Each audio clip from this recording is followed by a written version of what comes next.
Why are almost every single Disney live-action remakes, or if not every single of them, get so much hate out of almost Disney fans?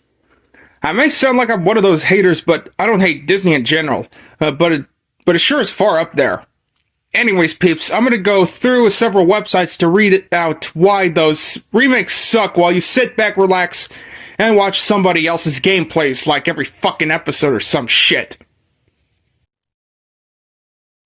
Okay, so according to the website that is lewispierce.medium.com, and it says, why the Disney live-action remakes are mostly terrible, and what the House of Mouse should do moving forward. Okay, so let's read this.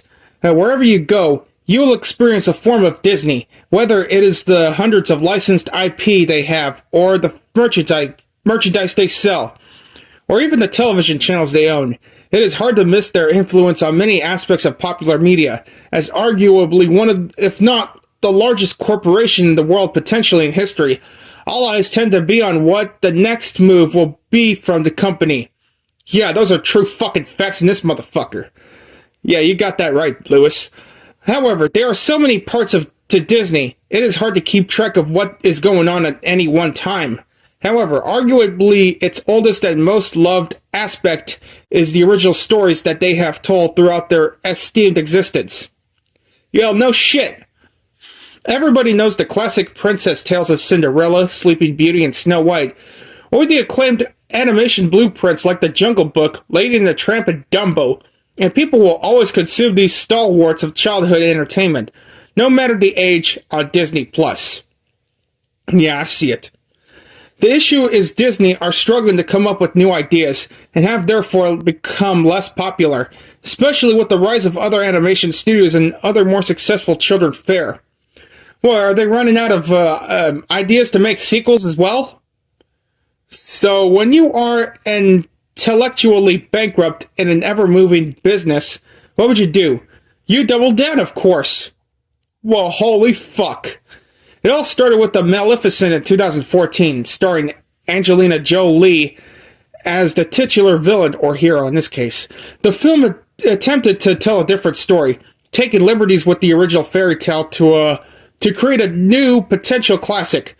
This is admirable, as at least this represents an original idea, although based on pre-existing materials. Yeah, perhaps. It even did well enough with audiences to warrant a sequel, which was released in 2019 and received a lukewarm reception. But at the end of the day, Disney were showing they were willing to touch their finest works, no matter the risk of running the original's charm. This is where the rot began to begin. Oh fuck, now we're going to get cursed.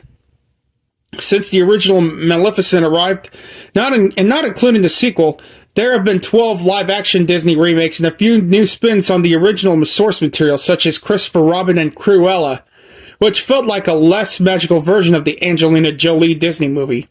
Some of the films, The Jungle Book as one example, have exactly been received rather well, as they found the perfect balance between sticking to the original story beats and expanding on things which work. Most of the other films released, however, received middling to dejected reviews, with many feeling like these releases were heartless or boring or lacking the original beauty experienced by many. Yeah, well, I don't know how fucking magical can this get. The issue with adapting these classics is that, really, you can't capture lightning in a bottle twice. The reason why the original animations were so beloved was the stories, but also the animation medium allowing more personality and soul into a piece of work.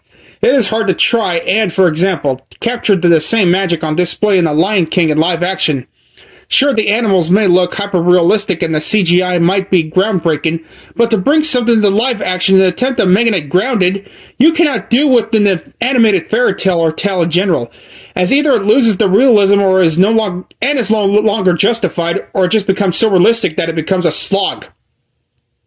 Alright, let's hear the solution. Yeah, from Lewis Pierce and the Medium website. My solution? If you are struggling to find original concepts are relying on stories already told, why not look to the sequels? Disney have a knack of making sequels to their animation classics. Yep, including Pixar. Yeah, and even Inside Out too. However, usually they are both poor in quality visually, talent-wise, and story-wise. However, because most of these films were directed to DVD/video, not many people will have saw them, if not only means the stories will be fresh, because they are less known, but also means they can take more liberties with their narrative, improving on elements that audiences were not fond of, perhaps even rewriting large sections to make the whole world more appealing. Yeah, I see. And with all that being said, Disney have even more live-action remakes lined up in the next few years, so it appears that despite diminishing returns on a lot of going straight to Disney+, they would rather persist with something that doesn't work rather than try to fix the problem. I guess that is the problem when you have more money than sense. Yeah, money blind, right? Money blind much? Okay, according to Austin Fortier writer, yeah, the writer Austin Fortier from the Talon online news website, this viewer writes, "The Little Mermaid releasing theaters in May 26 has prompted me into looking back on old Disney films. And from this, I have realized how truly terrible some of those Disney animated reimaginings are. Live-action movie adaptations have only kept being produced due to how easy of a cash grab they are. The live-action version of Mulan grossed $100 million. $100 million. Cinderella grossed $524 million. Aladdin, The Lion King, Alice in Wonderland, and Beauty and the Beast live-action adaptations all made out $1 billion individually. Disney is proving through these films that nostalgia sells, and it will keep selling no matter how terrible the product is. So Disney can give a fuck less about how negative the reviews are? Mulan, for me, is the worst of the Disney live-action animated remakes. Yeah, I can't blame you, Austin. For starters, the movie is already missing one of the most important characters on the plot, Mushu. Mushu? Are you fucking serious? Well, no wonder why Disney gets so much hate when it comes to live-action remakes. Mushu is an extremely iconic character that brings to life to the animated version of Mulan, not just being a comedic relief and interesting character, but an important piece to the plot and an active participant in the final act of the movie. The character being removed from the film effectively destroyed the endings of the story so many found enjoyable. Mushu was stabbed in the back by Disney. God damn, I really hate to see Eddie Murphy's reaction towards this. Okay, next up is the Sydney Morning Herald website. Okay, this viewer writes, okay, Nick Basson, sorry for not pronouncing it right. Yeah, this viewer writes, please make it stop. Disney's live-action remakes are ruining childhoods. Okay, and he said this. This isn't easy to admit, but when I was a teenager, before I discovered how cruel and unforgiving life could be, I collected Disney character figurines. That's right, they were gorgeous little porcelain totems to movies that I loved, especially the Aladdin, The Little Mermaid, The Lion King, Beauty and the Beast, A Whole New World in Aladdin was the most romantic song I've ever heard. The French chef stereotype in The Little Mermaid cracked me up. I was 16, a little old to be collecting Disney figurines. I don't know. Was I the coolest kid in high school? Hard to say. Probably.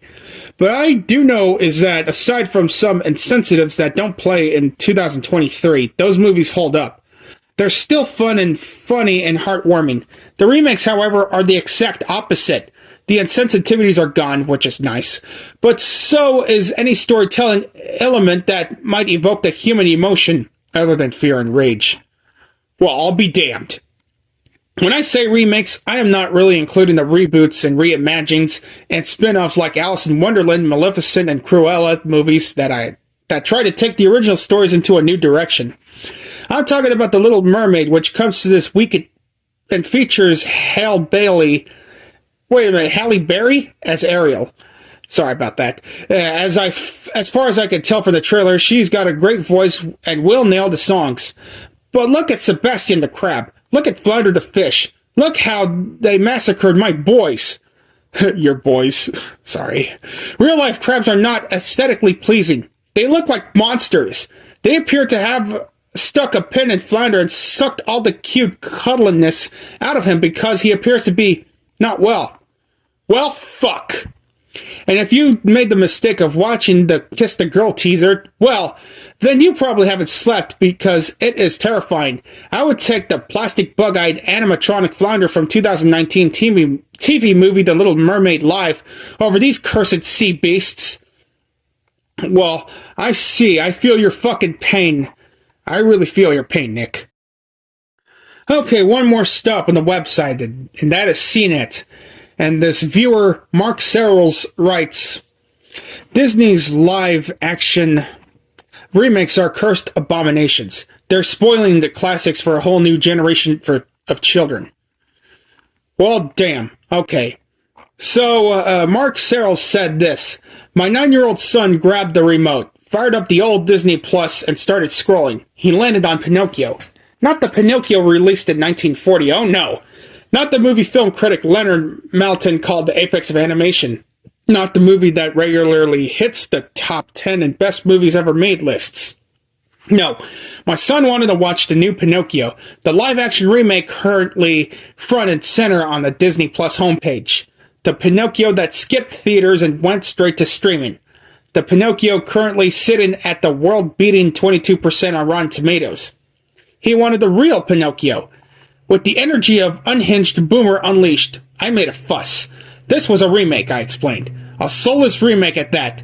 He should watch the original. The beautifully hand-animated masterpiece. The timeless, perfectly crafted morality tale. Sorry about that. No, he replied with dead, crushed bugs for eyeballs. I want to watch the new Pinocchio. He didn't even pronounce it properly. He kept saying Pinocchio. Well, I can't blame either of them at all. Friends, we live in dark times.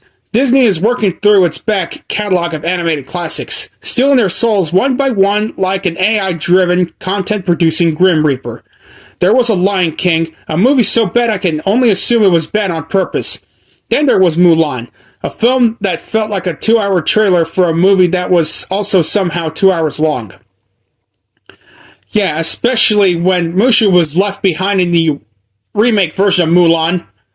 Even the Disney live-action movies that somehow stretch from god-awful into barely mediocre are still pretty damn bad.